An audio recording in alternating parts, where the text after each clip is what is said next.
I'm examining the passage from up to down.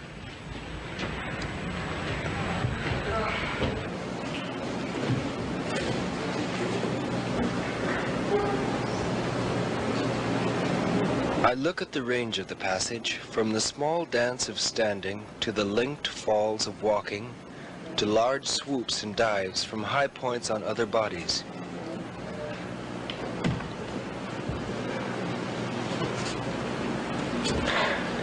The act of falling has come to include an ability to adapt to the variables of distance, position, and direction, and to intuit which part of my body will take the first moment of impact.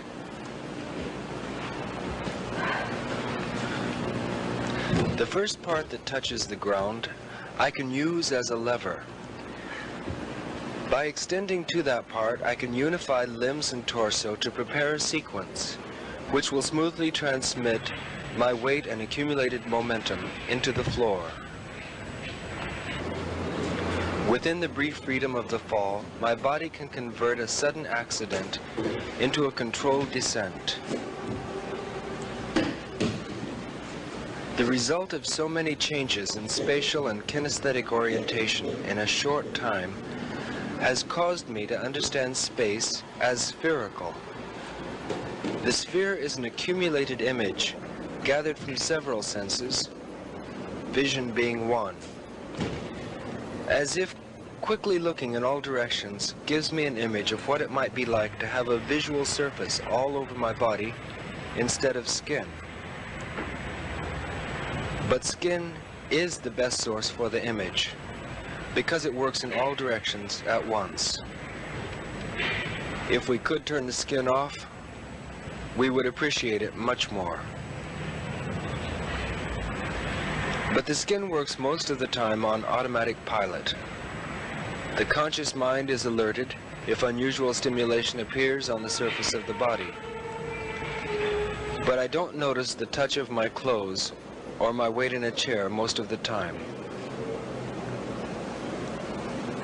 In contact improvisation, however, I find I am hanging by my skin and relying on its information to protect me, to warn me, to feed back to me the data to which I am responding. We are looking at material from 1972, training for the first performance of contact improvisation at the John Weber Gallery. It was a hot, muggy New York City day, but everybody seemed game.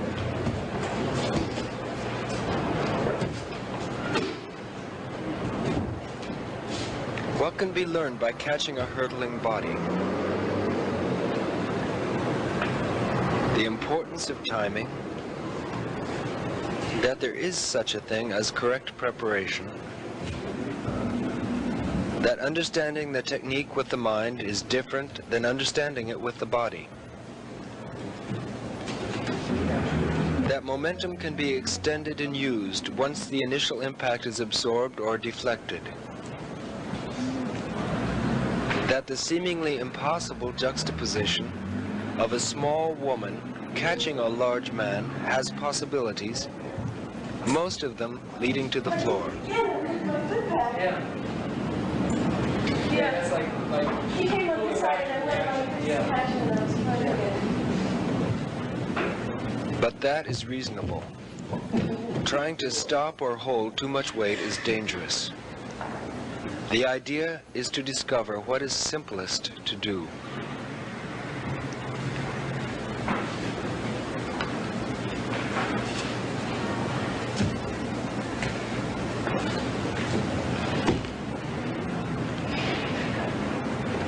In a state of trust of the body and the earth, we believed we could learn to handle the forces involved in the physical interactions between two people who permit each other the freedom to improvise.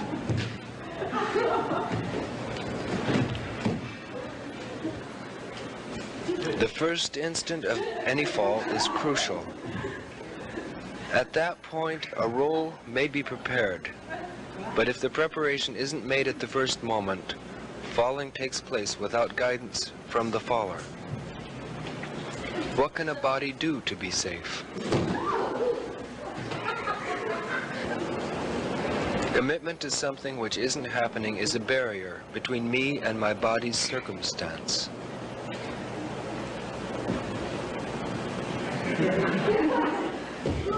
Memory of past judgments tells me that prejudging is not secure. And memory can't function consciously because, at these speeds, I can't think my way to safety.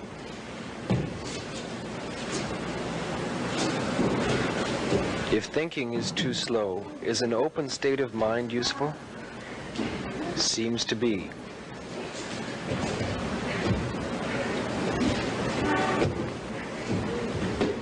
I remember deciding to learn falling skills.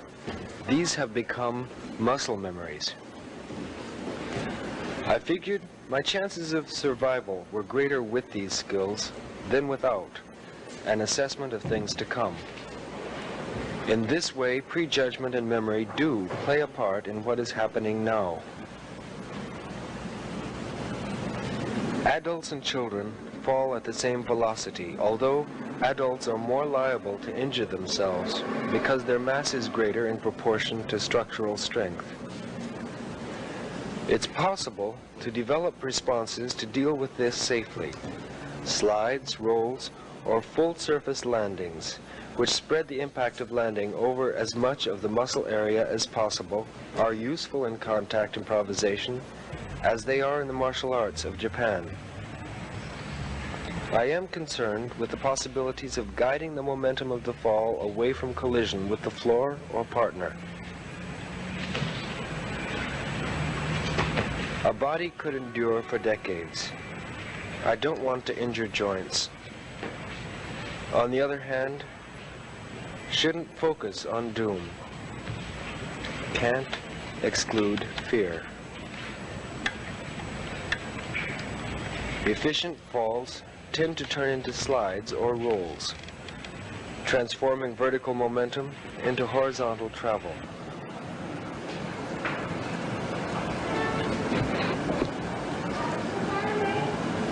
I may find a last-minute leverage from my partner to enable me to land upon my feet. My fall might be guided so it spirals around the body of my partner. Thus, a fall starting on the downward path can be guided into a circle orbiting my partner, and finally, its momentum used to aid in regaining a high perch.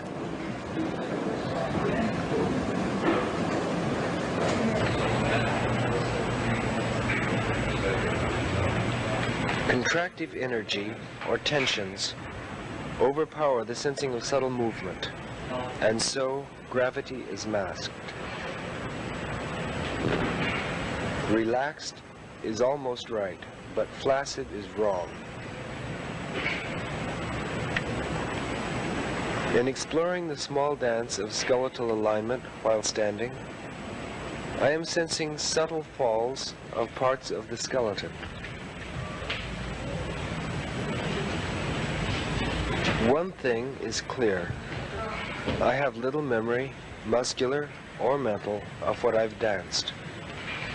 The specific movements my body executes when I improvise do not register consciously, and I can't reconstitute them. I feel transparent in the action, causing it only a little, and holding no residuals.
no era fácil vivificar esta música tremenda que todavía hoy nos toca.